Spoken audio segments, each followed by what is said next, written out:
Comment être indépendant? Comment lancer votre business? Je commence cette vidéo avec des billets en main, tout simplement pour attirer votre attention, pour rien d'autre. Et aussi un peu parce que finalement être indépendant, c'est générer ce genre de choses, générer des billets, générer du chiffre d'affaires, mais vous allez voir que c'est pas que ce truc-là. Avant tout, avant de vous lancer dans cette vidéo, avant de commencer à vous expliquer comment être indépendant, je vous conseille encore une fois de vous abonner à la chaîne. Autour de cette vidéo, vous avez un bouton, cliquez dessus pour vous abonner à la chaîne parce que sur cette chaîne, on ne parle pas que d'argent, on parle de business, on parle de stratégie, on parle d'entrepreneuriat et je vous explique dans plein de vidéos gratuites comment développer votre entreprise. Partant d'une expérience et surtout vraiment de choses qu'on a pu faire avec mes différentes entreprises et avec mes différents clients pour générer des millions d'euros de chiffre d'affaires. Ça fait à peu près, et ça va être un peu la raison pour laquelle finalement vous pouvez un petit peu m'écouter, eh bien ça fait à peu près 8 ans, 9 ans, même bientôt 10 ans finalement que je suis entrepreneur et aujourd'hui, j'ai accompagné des centaines et des centaines de personnes à développer leur business. On accompagne chaque année des dizaines de personnes à générer des lancements de produits. On accompagne des milliers de personnes via notre application Wolfeo afin de vendre leurs produits et services. Et en bref, on a généré des millions d'euros de chiffre d'affaires. Plus de 40 millions d'euros au moment où je tourne cette vidéo. Donc tout ça pour vous dire qu'on commence un peu à avoir l'habitude de lancer des produits, de lancer des activités. Et c'est cette raison pour laquelle finalement j'ai envie de faire avec vous cette vidéo, comment être indépendant. Tout simplement parce que j'ai des conseils clés que j'aurais aimé avoir il y a à peu près 10, 15, 20 ans quand j'ai commencé dans l'entrepreneuriat, ce qui vous permettrait vraiment d'éviter des grosses erreurs. La première des grosses erreurs, et c'est pas celle que j'avais notée sur mon ordinateur, mais c'est peut-être celle qui concerne ces petits billets, ce truc-là. Ces billets ne doivent pas être votre motivation. Je sais qu'il y a beaucoup de personnes qui ne vont penser qu'à ça, qui ne vont penser qu'à faire du chiffre, faire du business. Et pour être totalement honnête avec vous, ça a été mon cas et mon leitmotiv pendant très longtemps. J'ai pu le dire dans quelques autres vidéos que c'était pas forcément ce qui m'animait, etc. Mais au fond de moi, quand j'ai commencé l'entrepreneuriat, c'était uniquement parce que je voulais faire du cash, je voulais faire du business, je voulais pouvoir subvenir à mes proches et c'est pour ça que je voulais faire du cash. Subvenir à mes proches pour pouvoir partir en vacances, pour pouvoir leur payer des choses, pour pouvoir payer leurs études, pour payer toutes ces choses-là. C'est pour cette raison finalement que je voulais faire du cash, mais je n'avais pas encore identifié ce qui allait vraiment faire développer mon activité. Pourquoi? Parce que ce qui se passe quand vous cherchez après le cash, vous n'allez pas pouvoir tenir sur le long terme. C'est presque impossible.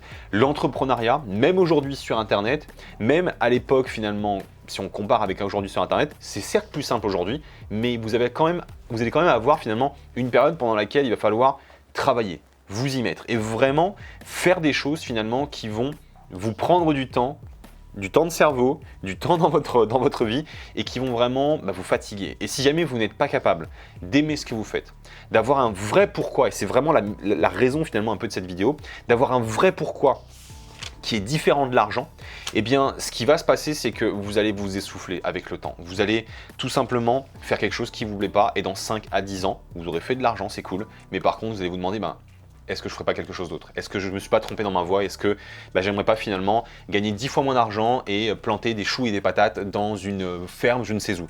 Et il y a des choses comme ça, il y a des gens à qui ça plaît. Il y a des gens pour qui c'est vraiment l'argent. Il y a des gens pour qui c'est tourner des vidéos, faire des films, diriger des équipes.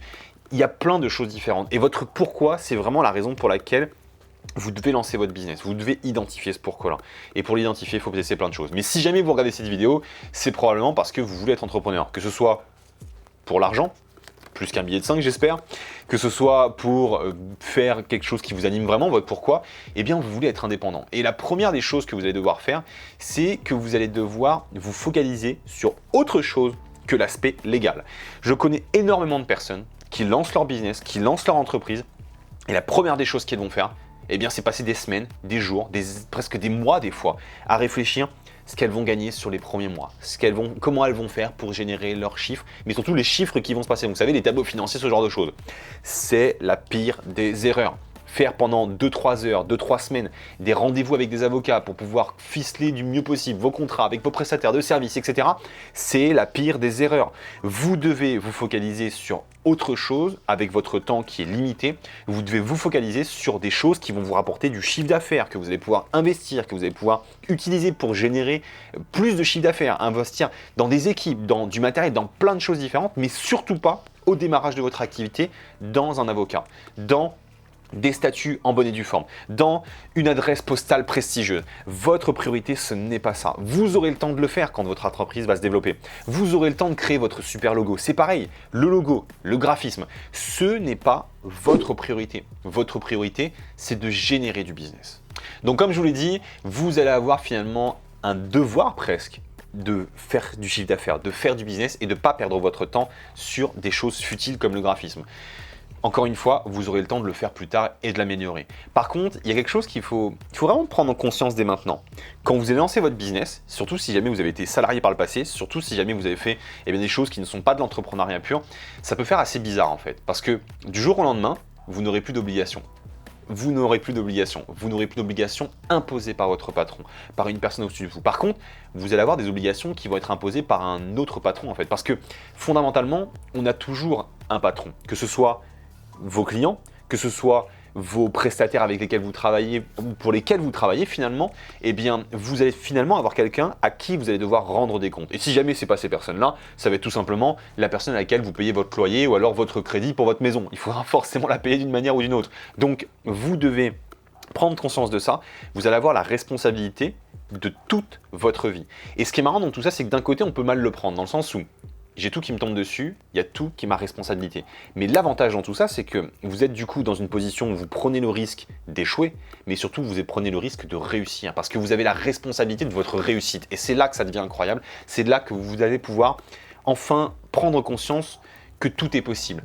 L'entrepreneuriat, une fois que vous avez pris conscience que tout est possible et que vous avez pris votre responsabilité, eh bien vous allez pouvoir passer à l'étape suivante. Et donc cette responsabilité, elle va consister à deux choses. La première, avoir des clients régulièrement. Et ça, c'est une chose que beaucoup d'entrepreneurs, beaucoup d'indépendants oublient. Vous devez aller chercher vos clients. Ou si jamais vous n'êtes pas capable de le faire, vous devez trouver quelqu'un qui va être capable de chercher vos clients. Mais d'une certaine manière, trouver quelqu'un qui est capable d'aller chercher des clients, c'est être capable de trouver des clients en fait. Parce que vous allez travailler avec quelqu'un qui va le faire pour vous. Et donc, ça, c'est important. Il faut bien y penser, parce qu'il y en a beaucoup qui sont des freelances, des designers ou vraiment des entrepreneurs, des nouveaux entrepreneurs et qui oublient cet aspect-là, qui vont trouver par hasard un client par le bouche à oreille, qui vont travailler avec lui pendant 1 mois, 2 mois, 3 mois, et au bout de 3 mois, ils vont se dire mais j'ai fini ma prestation et j'ai plus de clients, qu'est-ce qui se passe? Et le problème qui se passe, c'est que si jamais vous passez beaucoup de temps sur, et que votre temps sur la réalisation de vos prestations et pas du tout sur le côté commercial, eh bien vous allez avoir des grosses périodes de trous. Et la grosse différence entre un freelance finalement et un indépendant qui va cartonner et perdurer dans le temps, eh bien c'est celui qui va être capable de gérer son temps entre générer assez de clients et aider assez de clients à réaliser ses prestations, mais surtout apporter toujours plus de clients, même quand il est en train de travailler sur des prestations. Et ça, c'est vraiment extrêmement important. C'est peut-être même essentiel dans cette vidéo. S'il y a bien un truc à retenir, c'est bien ça. N'oubliez pas de séparer votre temps entre recherche commerciale et de l'autre côté, tout simplement la réalisation de vos prestations. C'est vraiment ultra méga important. Ensuite, on va en arriver à un point qui est important aussi, parce qu'une fois que vous avez pris conscience de ça, que vous savez que c'est possible d'être entrepreneur, que vous savez que l'argent n'est pas forcément votre priorité et que derrière, vous avez la conscience qu'il faut trouver des clients et derrière, réaliser des prestations en même temps, eh bien, on va parler de stratégie. Parce que ce qui est important avant tout, avant le graphisme, etc., c'est votre stratégie. Et pour ça, il y a vraiment une base. La base de la base, si jamais vous commencez, vous ne savez pas par quoi débuter, eh bien, c'est que vous devez être connu. Vous devez être connu d'une certaine manière par votre client idéal. Et quand je dis connu, c'est pas être Lady Gaga, Michael Jackson, Queen ou je ne sais qui. C'est pas être une superstar, c'est être juste reconnu et vu en fait par votre auditeur et par votre client idéal. C'est-à-dire qu'il faut que vous soyez capable de le toucher d'une manière ou d'une autre, que ce soit sur une publicité Facebook, publicité YouTube, que ce soit vers un contenu gratuit que vous mettez sur Internet, Google, sur un partenariat. Il faut que vous trouviez une manière de faire un partenariat, de faire quelque chose qui va vous permettre de toucher la personne avec laquelle vous travaillez. D'ailleurs, une notion aussi importante, c'est de savoir la personne avec laquelle vous voulez travailler. Qui va être votre client? Parce que si jamais vous connaissez votre client idéal, si jamais vous savez qui il est précisément, eh bien vous allez savoir où il évolue. Par exemple, prenons un exemple relativement simple, vous voulez travailler avec des personnes qui veulent apprendre à manger correctement ou alors qui veulent qui veulent réorganiser vraiment leur alimentation pour prendre du muscle. Eh bien il y a bien un endroit où vous devez aller taper pour aller choper ces clients-là, c'est en salle de sport par exemple, parce que les gens qui sont en salle de sport, typiquement c'est des gens qui veulent soit prendre soin de leur corps ou soit prendre du muscle, et vous pouvez aller très précisément voir ces personnes et communiquer avec elles pour leur vendre vos produits. Eh bien c'est exactement ce principe-là, c'est pour cette raison que connaître votre client idéal vous permettra de savoir où il est. Et si jamais vous savez où il est, vous êtes capable de pouvoir communiquer auprès de lui pour lui montrer ce que vous savez faire, ce que vous connaissez et bref vos connaissances. Et ça c'est la toute première des choses. Une fois que vous avez touché vraiment des personnes qui ne vous connaissent pas, eh bien, vous allez devoir les récupérer en tant que prospects, en tant que personnes qui vont soit s'abonner à vos chaînes, YouTube, Facebook, Instagram, qui vont vous suivre régulièrement en fait, ou bien vous envoyer leur adresse email. Et ça, c'est le go-to, c'est-à-dire que c'est absolument ce qu'il vous faut. Il faut que vous soyez capable de récupérer l'adresse email. Après, si jamais vous voulez vraiment rentrer dans le détail, je vous parlerai d'un petit cadeau que je vous offre dans quelques secondes dans la vidéo parce qu'on a une formation complète qu'on offre sur ça, mais là, je vous donne vraiment la base. Donc, touchez quelqu'un qui ne vous connaît pas mais qui est intéressé par ce que vous avez potentiellement à vendre. Derrière, essayez de récupérer son moyen de contact ou alors tout simplement qu'il s'abonne à votre chaîne YouTube ou ce genre de choses. Et ensuite, l'étape d'après, ça va être de transformer en client. Présentez-lui vos offres, présentez-lui vos services, faites-lui une offre spéciale parce qu'il vient de vous découvrir. Faites une offre commerciale, n'ayez pas peur de vendre vos produits et vos services. Et l'étape d'après, une fois que vous avez généré vos ventes, c'est de revendre régulièrement aux clients que vous avez déjà récupérés. Pourquoi? Parce que c'est 10 fois plus simple de vendre à un même client que vous avez déjà fait. C'est-à-dire que vous prenez une personne qui ne vous connaît pas, vous lui vendez quelque chose. Si jamais vous lui représentez un produit, ça sera 10 fois plus simple de lui revendre une nouvelle fois un nouveau produit. Et l'avantage, c'est que vous n'avez pas besoin de repayer marketingement pour le retoucher, de remettre plus de moyens et vous allez pouvoir générer du chiffre et vraiment de la marge à ce moment-là. Donc vendre à vos clients que vous avez déjà, c'est potentiellement la meilleure chose que vous devez faire. D'ailleurs, si jamais vous avez déjà des clients aujourd'hui, prenez le temps d'aller tout simplement leur renvoyer une nouvelle offre promotionnelle et si jamais vous n'avez pas d'offre disponible, soit vous en créez une ou alors vous faites un partenariat avec une autre entreprise. Vous ferez plus de chiffre d'affaires et tout le monde est content.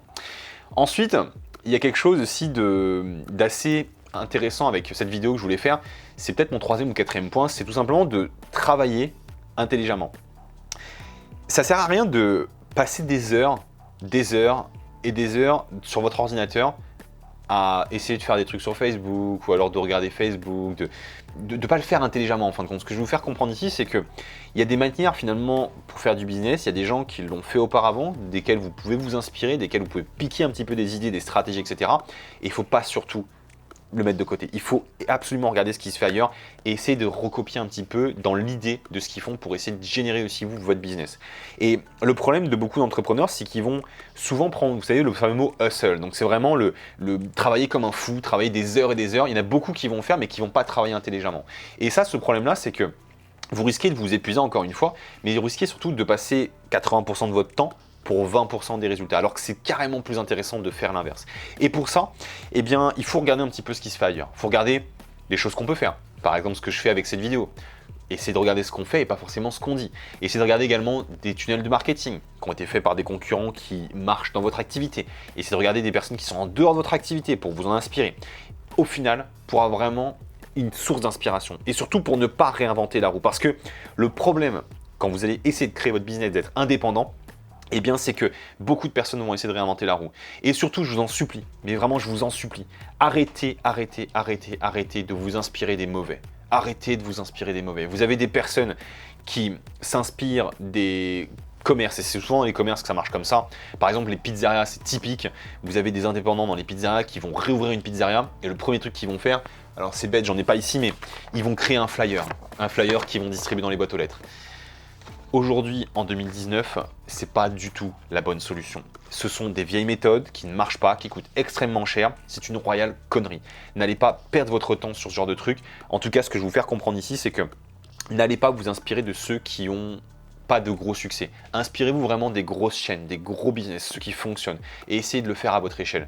Parce que bizarrement, tous les bouchers, toutes les pizzerias, toutes les personnes finalement qui lancent des business comme ça, eh bien s'inspirent des mauvaises personnes qui lancent des business comme ça et se plaignent d'avoir de mauvais résultats. Et c'est peut-être parce qu'elles s'inspirent des mauvaises personnes et des mauvais résultats.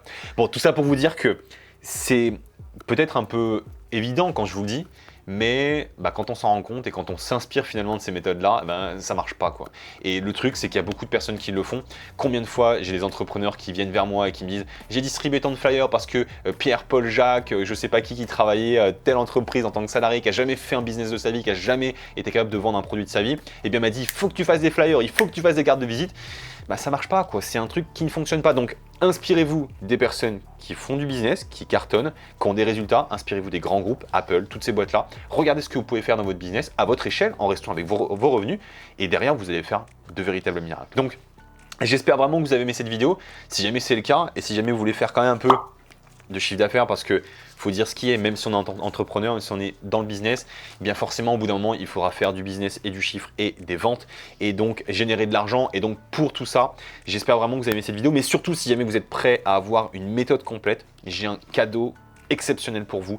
En dessous de cette vidéo, dans la description, on a préparé un lien. C'est une formation qui va vous expliquer en un peu plus d'une heure finalement comment générer vos premiers revenus, comment générer un véritable business. En fait, je vais vous donner les mêmes méthodes en fin de compte qu'on applique avec ces méthodes de prospect, tout ça qu'on a vu un peu dans cette vidéo pour générer vraiment un business qui tourne automatique. Et tout ça en vendant des produits numériques parce que c'est vraiment les produits les plus intéressants aujourd'hui, automatisables à 100%. Et des services également. Donc c'est vraiment une formation à laquelle je vous invite vraiment de vous connecter dès maintenant. Cliquez dans la zone de description, c'est offert pour vous. Et si jamais vous aimez cette vidéo, eh bien je vous dis à très bientôt. On se retrouve dans une toute prochaine vidéo. Et surtout dites-moi, zone de commentaires, est-ce que vous vous êtes lancé? Et qu'est-ce que vous avez lancé comme business? Allez, j'ai envie de savoir. Dans la zone de commentaires, c'est à vous de jouer. Ciao ciao, c'était Kevin.